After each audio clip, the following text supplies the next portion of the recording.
After Rent defeated the giant skeleton there, he healed Terry's wounds with his divinity powers. When Terry regained consciousness, he was surprised to see the giant skeleton defeated by Rent. Rent showed Terry a very expensive magic stone. Terry was amazed at Rent's ability to defeat such a powerful monster. Rent claimed it was just luck and gave the magic stone to Terry with certain conditions. Of course, Terry agreed and wanted to know the conditions. However, Terry doubted his usefulness to a great adventurer like Rent. Then, Rent showed his hand, explaining that with such a form, he couldn't enter shops or guild. Therefore, Rent asked Terry for help as needed. Furthermore, Terry was actually the owner of a small restaurant in the city of Malt, so Rent wanted to eat and drink there for free someday. After hearing that, Terry cried because Rent's conditions truly made his life easier. Terry allowed Rent to eat and drink as much as he wanted there. Terry had been struggling to keep his restaurant from going bankrupt, even being deceived and played by some people. Terry thanked Rent deeply for saving his life.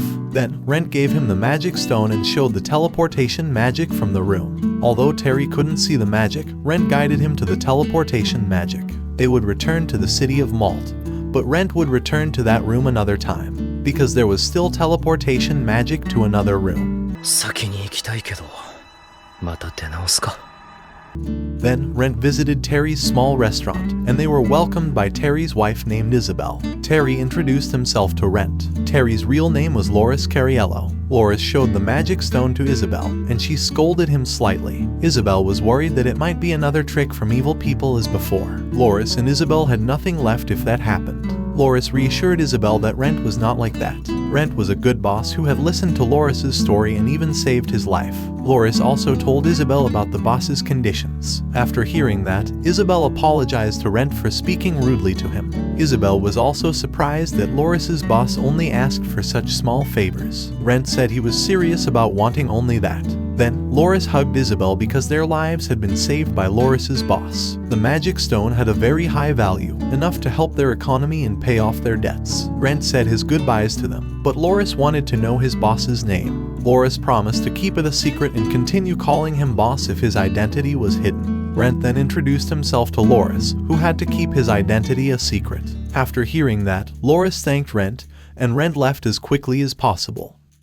On the way home, Rent felt a strange desire within him. Rent's mind was chaotic, and he arrived at Lorraine's house with a strange feeling. Lorraine chatted with Rent as usual about his adventures today, but Rent answered briefly while looking at Lorraine's chest and shoulders. Then he suddenly hugged Lorraine. Lorraine blushed as she had never seen Rent like this before. Lorraine thought Rent was about to say something to her. However, Rent removed the mouth mask and started biting Lorraine's shoulder. Of course, Lorraine was shocked and quickly made sure that the person in front of her was Rent. Unfortunately, Rent didn't say anything except delicious after drinking Lorraine's blood. Then, Lorraine had to attack Rent and make him sleep for a while to calm the situation. いつ食われても構わんのだ。こっちは。襲いかかるのなら、シラフの時にしてくれ。生きているな。今は眠れ。 After a while, Rent woke up from his faint and his head hurt. Then, Lorraine asked Rent if he felt controlled by something. Please tell me everything you did today in the labyrinth. Before Rent told about it, he apologized deeply to Lorraine first. Rent did not feel controlled by anything and was fully aware that he had attacked Lorraine earlier with a strange feeling. Lorraine smiled and said it was just a small incident.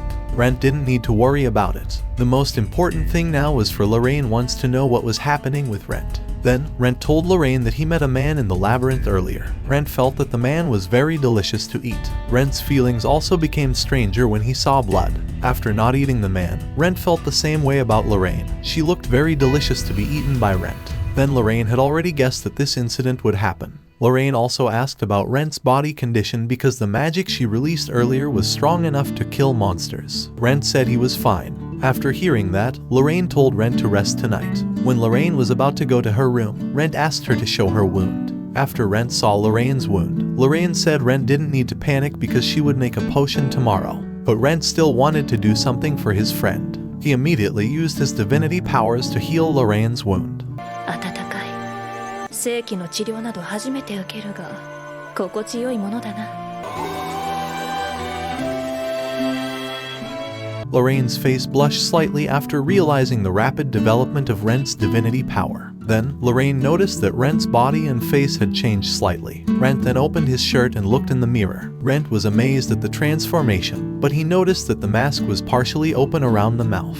While Rent was contemplating how to conceal his face again, the mask suddenly shifted its open position to the eye area. After seeing this, Lorraine concluded that the rare mask could be controlled according to Rent's wishes. Lorraine instructed Rent to command the mask to release, and she attempted to remove it herself.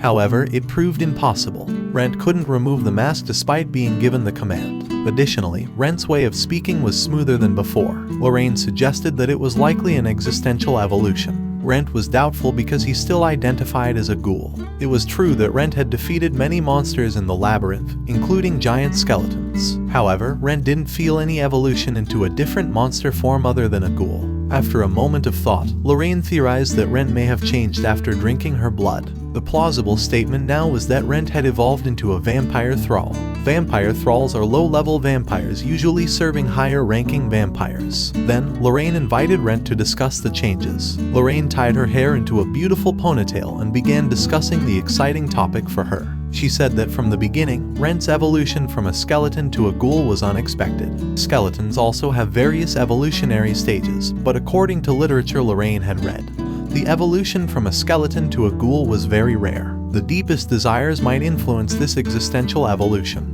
Typically, when monsters evolve, they aim for higher-ranking forms. However, in Rent's case, he desired to become more human-like from the start. Therefore, based on Rent's deepest desire, he had now reached the level of vampire thrall.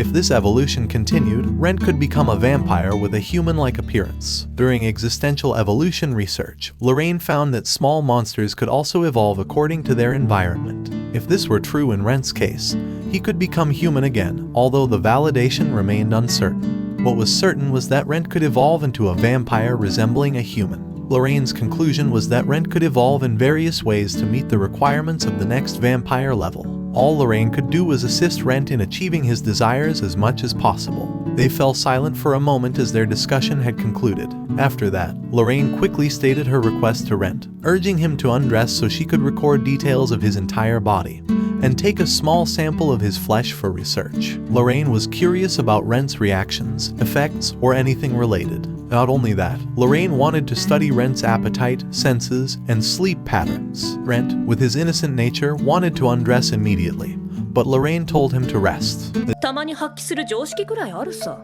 確かにたまにだな。 The next day, Rent went to Clope's shop because the sword he borrowed was damaged. Of course, Clope was surprised that his sword broke so quickly. Rent apologized, explaining that he had channeled too much divinity power into the sword. Rent also recounted the battle with the giant skeleton from the day before. Understanding the situation, Clope stated that Rent's sword couldn't be fixed immediately, so he lent Rent another sword temporarily. Clope was genuinely pleased to serve a customer like Rent, considering him a loyal patron. While Rent was in the surrounding market, he saw Loris and Isabel buying supplies for their restaurant, the Red Dragon Pavilion.